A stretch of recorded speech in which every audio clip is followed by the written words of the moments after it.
اللہ کے حکم پر چلنا اطاعت، اللہ کے حکم کو توڑنے سے بچنا تقوی، بات تو ایک ہی ہو گئی۔ اور آخری اصطلاح کیا ہے؟ عبادت۔ عبادت بنا عبد سے، عبد کے معنی غلام، اللہ کی ہمہ وقت ہمہ تن غلام۔ ایک ہوتا ہے ملازم، ملازم ہمہ وقت ملازم نہیں ہوتا، 8 گھنٹے کام کرنے کا پابند ہے، 9 گھنٹے وہ آپ کے برابر ہے، وہ بھی ایک ووٹ رکھتا ہے، آپ بھی ایک ووٹ رکھتے ہیں، وہ بھی شہری ہے اس ریاست کا، آپ بھی شہری ہے۔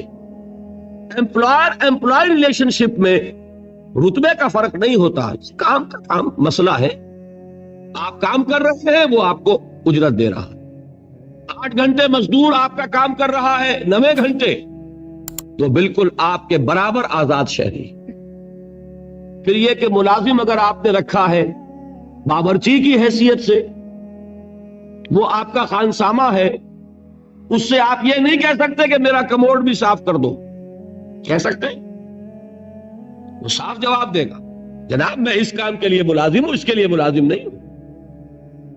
لیکن جو غلام ہوتا تھا عبد، وہ ہمہ وقت غلام، ہمہ تن غلام، جو حکم دیا جائے ماننے پہ مجبور، کسی وقت انکار نہیں، کسی کام سے انکار نہیں، وہ غلام جو مملوک تھا، آقا کی ملکیت تھا، اس کو عبد کہتے تھے، اس سے لفظ عبادت بنا۔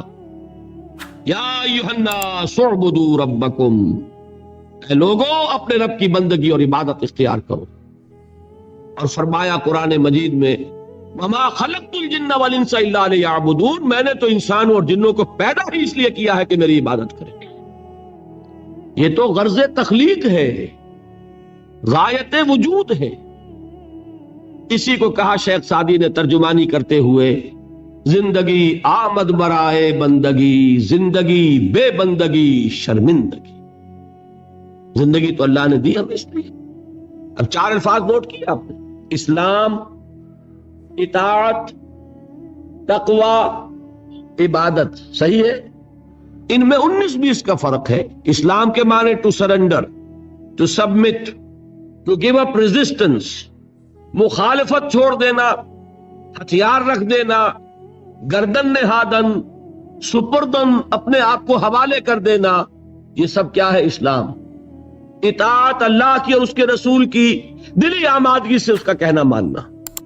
تقوی اللہ کے کسی حکم کو نہ توڑنا، بچنا اس سے کہ اللہ کے کسی حکم کی خلاف ورزی ہو جائے۔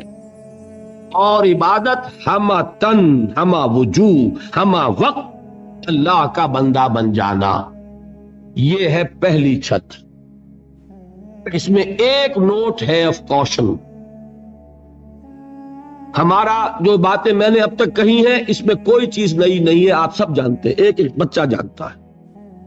لیکن ایک بات ہمارے ذہنوں سے نکل گئی اور اس نے سارا فطور پیدا کر دیا، وہ یہ کہ ہم یہ بھول گئے کہ یہ بندگی، یہ اسلام، یہ عبادت، یہ اطاعت جزوی نہیں ہو سکتی، کلی ہوگی۔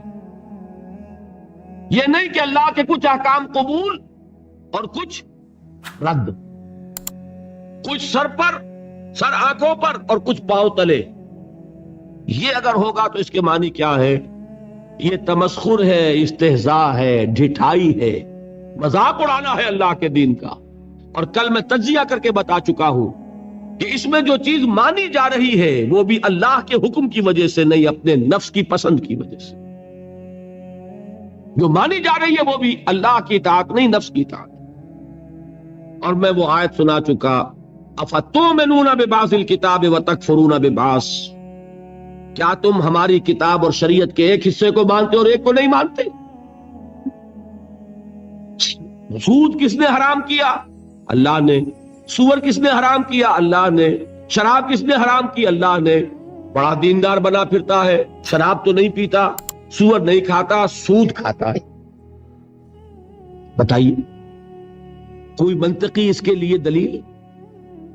اگر تو اللہ کی حرمت کی وجہ سے ہے تو میں دعوے سے کہتا ہوں کہ خنزیر کی حرمت اور شراب کی حرمت سود کی حرمت کے 100ویں حصے کے برابر بھی نہیں. حدیث سنا چکا ہوں آپ کو. الربا 70 جزءا، سود کے گناہ کے 70 حصے ہیں.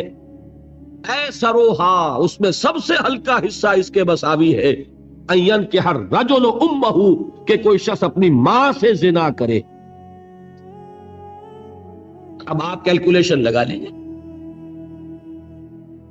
کیا سور کے کھانے پر اللہ کی طرف سے اعلان جنگ آیا ہے؟ کیا شراب کے پینے پر اللہ کی طرف سے اعلان جنگ آیا ہے؟ شراب کے بارے میں تو تسلیم کیا گیا اس میں کچھ خیر بھی ہے، نفع بھی ہے، لیکن اس کو ہم نے حرام اس لیے کیا ہے کہ اس کے مضرت کا پہلو، گناہ کا پہلو اس کے منفعت کے پہلو سے زیادہ ہے.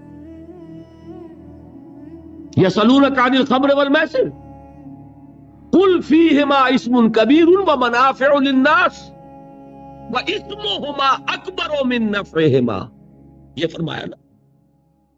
لیکن حرام اور سود پر کہا کہ اگر باز نہیں آتے فَأَذَنُوا بِحَرْبٍ مِّنَ اللَّهِ وَرَسُولِهِ، تو کان کھول کر سن لو اللہ اور اس کے رسول کی طرف سے اعلان جنگ. یہ بات اچھی طرح سمجھنے کی. یہ بندگی پارشل نہیں ہو سکتی، کمپلیٹ ہوگی. اسلام میں آنا ہے تو پورے کے پورے میں آنا ہوگا، ادھورے میں نہیں آئے. ادھورے میں آتے ہو تو جاؤ، دفع ہو جاؤ، ہمارے ہاں قبول نہیں. ہاں کسی وقت غلطی ہو جائے، کل بیان کر چکا ہوں، خطا ہو جائے، تو ایل از ہیومن. حضور نے فرمایا کل بنی آدم خطاؤون وخیر الخطائین التوابون، تمام انسان خطا کار ہیں، خطا کاروں میں بہترین وہ ہے جو توبہ کرے.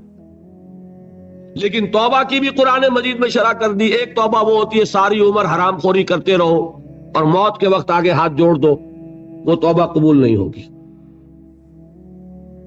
ایک توبہ وہ ہے کہ خطا ہو گئی فوراً رجوع کیا، اے اللہ مجھ سے غلطی ہوئی، پروردگار معاف فرما، کرتا ہوں کہ آئندہ نہیں کروں گا.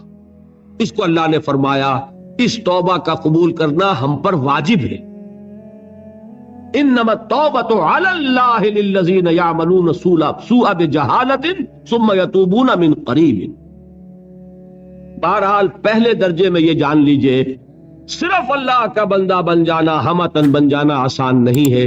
یہی وجہ ہے علامہ اقبال نے خوبصورت اشعار کہے ہیں، چمی گویم مسلمانم بے لرزم کہ دانم مشکلات لا الہ را. میں جب یہ کہتا ہوں کہ میں مسلمان ہوں تو مجھ پر کپ کپی طاری ہوتی ہے کہ مجھے معلوم ہے کہ لا الہ الا اللہ کہہ دینا بہت آسان ہے، اس پر پورا اترنا بہت مشکل. یہ شہادت گاہ الفت میں قدم رکھنا ہے اور لوگ آسان سمجھتے ہیں مسلمان ہونا. یہ اشعار تو یاد ہوں گے.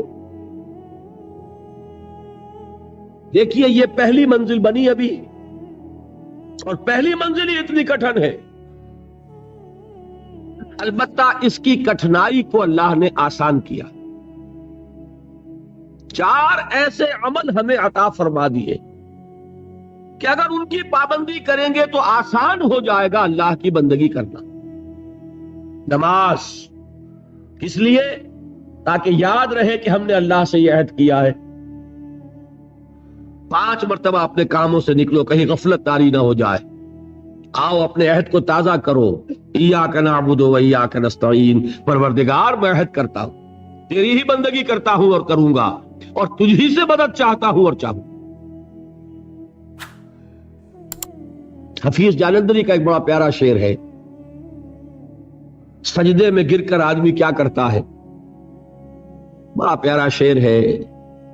سرکشی نے کر دیے دھندلے نقوش بندگی، آؤ سجدے میں گریں لوہے جبیں تازہ کریں.